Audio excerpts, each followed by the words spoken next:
மனசாக்கிடா. நம்ம இந்த வீடியோவில் என்ன பற்றி பார்க்க போகிறோம்னா கிங்ஸ்டன் மூவியோட ரிவ்யூ பார்க்க போகிறோம். நேற்று தான் போனேன் கிங்ஸ்டன்.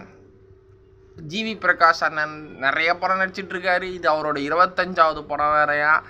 ஆக்சுவலாக இதுதான் அவரோட முதல் தடவை அவர் படத்தை ஆக்ட் பண்ணி அவரே ப்ரொடியூஸ் பண்ணியிருக்கிறாரு. So one of the producers இந்த படத்தில் அவரும் நடித்தோம் செஞ்சுருக்காரு. மறுபடி இந்த பேச்சுலர் காம்போ ஹிட் ஆகிடுத்துப்பா, இந்த திவ்யா பாரதி ஜிவி பிரகாஷ் காம்போ. பேச்சுலர் படத்துக்கு அப்புறம் தான் நிறைய சர்க்கம்ஸ்டன்ஸ் அவருக்கு லைஃப்பில் நடந்தது. அதையும் தாண்டி இப்போ ஃப்ரெண்டு சொல்கிறாரு. அது சினிமா வட்டாரத்தில் அதெல்லாம் சகஜங்க, அதெல்லாம் நம்ம எதுவும் கண்டுக்க முடியாது, அவ்வளோதான். கல்யாணம் ஆனாலும் சரி, கல்யாணம் ஆகலைனாலும் சரி, அதெல்லாம் சகஜம்தான் சினிமா லைஃப் இண்டஸ்ட்ரியில். சரி, அது விடுங்க. படத்தோட கதை வந்து இந்த படத்தில் அவர் நடிச்சிருந்த மற்ற ஸ்கிரிப்டோட இந்த ஸ்கிரிப்டை நல்லா யோசித்து நல்லா அனுபவித்து பண்ணியிருக்கிறாரு. என்ன கதைன்னா, இவர் வந்து ஒரு ஃபிஷர்மேன் கம்யூனிட்டி, ஃபிஷர்மேன் ஃபேமிலியெல்லாம் பிறந்துடுறாரு. அந்த ஃபிஷர்மேன்ஸுங்களுக்கு வந்து கடலுக்குள்ளே போகக்கூடாது, ஒரு சாபம் இருக்குது. அந்த சாபத்தை எப்படி உடைச்சிது, அந்த சாபம் யாரால் வந்தது, எதனால் வந்தது, உள்ளுக்குள்ளே நல்லவ மாதிரி நடித்து வெளியில் கெட்டவ மாதிரி பதுங்குறானா, இல்லை நடிக்கிறாங்களா, இது கற்பனையா இல்லை பொய்யா அப்படின்னு காட்டுறதுக்கு தான் இந்த சாபத்தை உடைச்சி அந்த மீனவ மக்களுக்கு மீன் பிடிச்சி கடலில் போயிட்டு மீன் பிடிச்சிட்டு வந்து வெளியில் விற்று அவங்களோட வாழ்வாதாரத்தை கொஞ்சம் கொஞ்சமாக முன்னேற்றப்படுத்துது தான் இந்த படம். ஸோ ஜிவி பிரகாஷ் அண்ணன் வந்து தௌலத்தாக இருப்பார். அவங்க அப்பா வந்து இறந்துருவார் கடலுக்கு போயிட்டு வந்தோடனே. ஏதோ ஒரு சாபம், அதனால தான் இந்த கடல் காவு வாங்குது. யாரையும் மீன் பிடிக்க போனவங்களாம் எவனும் உயிரோடவே வந்ததில்லை. ஸோ அந்த மாதிரி ஒரு தாட்டில் வச்சு தான் இவங்க அப்பா இறந்துருவார் ஜிவி பிரகாஷ். அவங்க தாத்தாவை தான் இவனை வளர்ப்பார். ஆக்சுவலாக ஜிவி பிரகாஷோட ஒரிஜினல் தாத்தா தான் வில்லன். மனுஷன் யார் தெரியுமா வில்லன்? நம்ம விடுதலை 1-2 போலீஸ்காரனாக நடிச்சிருப்பாரு, நம்ம தேவதர்ஷினி ஹஸ்பண்டு. அவர் தான் இதுலேயும் வில்லன். சாலமன் கேரக்டர் வந்து பிச்சு உதறி எடுத்துக்கிறாரு. நல்ல மாதிரி நடித்து அழகும் பெருமாள் சார் என்ன மாதிரி கலைஞங்க எப்பா, அவர் போஸுங்கிற ஒரு character.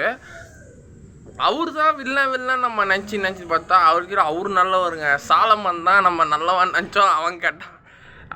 Devadarshini sir husband villain ஆகிட்டார். ஸோ நல்லா போயிருந்தது படம், நல்லா இருந்தது. அவருக்கு என்ன ஆசைன்னா தங்கத்தில் பேராசை. தங்கத்தை வந்து இவர் பிடிக்கிறாரு. இவர் அந்த தங்கம் கடல் காவு வாங்க மாட்டேங்குது. இவருக்காக ஹெல்ப் பண்ணுறாங்க பாருங்கள் இவர் ஃப்ரெண்ட்ஸு. சேக்காளி, நம்ம கூட வேலை செய்கிறவங்களாம் அந்த காலத்தில் சேக்காளின்னு சொல்லுவாங்க. அந்த சேக்காளிங்கிற வேர்டு இதில் அந்த படத்தில் சொல்லியிருக்காங்க. சேக்காளிங்கிற இவர் ஃப்ரெண்ட்ஸ்லாம் இவருக்கு ஹெல்ப் பண்ணி அந்த தங்கத்தை போய் கடல் உள்ள சுரங்கத்தில் போய் பிடிச்சிட்டு வரும்போது அவங்க உயிரோட வரதில் இறந்துடுறாங்க. இதே மாதிரி தான் இவங்க நம்ம அழகம் பெருமாள் சாருக்கும் அந்த தேவதர்ஷினி ஹஸ்பண்டுக்கு ஒரு பெஸ்ட் ஃப்ரெண்டு இருந்திருப்பார், ஆண்டனிங்கிற. அவர் பொண்ணு தான் நம்ம திவ்யா பாரதி இந்த படத்தில், சைல்ட்ஹுட் பொண்ணு. அவர் இந்த மாதிரி அந்த தங்கத்தை போய் எடுத்துகிட்டு வான்னு யூஸ் பண்ண வச்சுட்டு அவரை போட்டு தள்ளுருவாங்க. ஸோ அழகம் பெருமாள் வந்து வாக்கு கொடுப்பார், நீ போயிட்டு வா, உன் பொண்ணை நல்லபடியாக நான் பார்த்துக்கிறேன் அப்படின்னு சொல்லிட்டு வரல. கடைசியில் இந்த உண்மையெல்லாம் தெரியுது, யார் இந்த தப்பு பண்ணுறா, யார் இந்த கடலுக்கு உண்மையாகவே சாபம் இருக்கா, இல்லை எந்த நாளில் இது தப்பு நடக்குது, எதுக்காக கடலில் அப்படி கடல் புழு பிடிச்சிட்டு வர்றது தான் இவங்க வேலை. அந்த யாருன்றா நம்ம தேவதர்ஷினி ஹஸ்பண்டுக்கு அதுதான் அவங்க பரம்பரை தொழில். மீன் கடலுக்குள்ளே போயிட்டு கடல் புழு பிடிச்சிட்டு வந்து விற்கிறது. ஸோ அந்த கடல் புழுக்குள்ளே இவங்க தங்கத்தை பதுக்கி வைக்கிறாங்க, அதுக்கப்புறம் கொக்கைனை பதுக்கி வைக்கிறாங்க. ஸோ அந்த சீன்ஸ் எல்லாமே தெரிய வருது. அழகம் பெருமாள் சார் கண்டுபிடிச்சிட்டாரு. கட்சியில் அவரையும் போட்டு தள்ளுருவாங்க. அடியாலாக வருவான் பாருங்க இந்த படத்தில், அவர் வந்து சாலமனையும் போட்டு தள்ளுருவாங்க. எனக்கு ஷேர் கொடுக்குற மொத்த தங்கத்தை நீயே எடுத்து போயாடா சொல்லிட்டு அவனையும் போட்டு தள்ளுருவாங்க, ஷேரு கொடுக்கலன்ட்டு. இதெல்லாம் உண்மையை தெரிஞ்ச நம்ம ஜிவி பிரகாஷ் சார் வந்து அவங்க தாத்தா தான் நம்ம தேவதர்ஷினியோட ஹஸ்பண்டு சாலமன். இது உண்மையெல்லாம் தெரிஞ்சு வர அந்த கடலுக்குள்ளே போய் வாழ்வா சாவான்னு பார்த்துடலான்டா. அப்படி என்னடா. ஸோ கடல் அடக்கம் பற்றி இந்த கடலை காமிச்சிருக்காங்க. கடல் அடக்கம்னா ஒருத்தனை சாவடித்து சமாதியில் அவனை போட்டு ஆழுங்கடலில் போய் அவனை அந்த சமாதியை போட்டுருவாங்க கடல் உள்ள. ஸோ அதுக்கு பேர் தான் கடல் அடக்கம். எப்படிலாம் காமிச்சிருக்காங்க பாருங்களேன். கடலில் போயிட்டு பணத்தை புதைக்கிறாங்க. நம்மளாம் எரிச்சிடுறோம், இல்லை மண்ணில் மண்ணாக போட்டு புதைச்சிடுறோம். இவங்க கடலில் போய் புதைச்சிருக்கிறாங்க கடல் அடக்கம். கட்சியில் அந்த சாலமனையும் போஸு, அதான் நம்ம அழகம் பெருமாள் சாரும் தேவதர்ஷினி ஹஸ்பண்ட் சார், அவங்க 2 பேரையும் போயிட்டு அதே இதில் புதைச்சிருவாங்க. கடைசியில் அந்த கிளைமேக்ஸில் வரும்போது நீ தான்டா என் பேரன்ட்டு நம்ம தேவதேஷ் ஹஸ்பண்ட் சொல்லும்போது மொத்த தங்கமும் உனக்கு தான், நீ இந்த தங்கத்தை தொடரலாம், மற்றவன் எவனையும் நான் தொட விட மாட்டேன், மற்ற யாராலையும் தொட முடியாது, நீ போ பேரா, உனக்கு தான்டா எல்லாம் சொத்து, போடான்னு அவனை ஜிவி பிரகாஷ் ட்விஸ்ட் பண்ணின்னே இருக்கிறார் அவர்.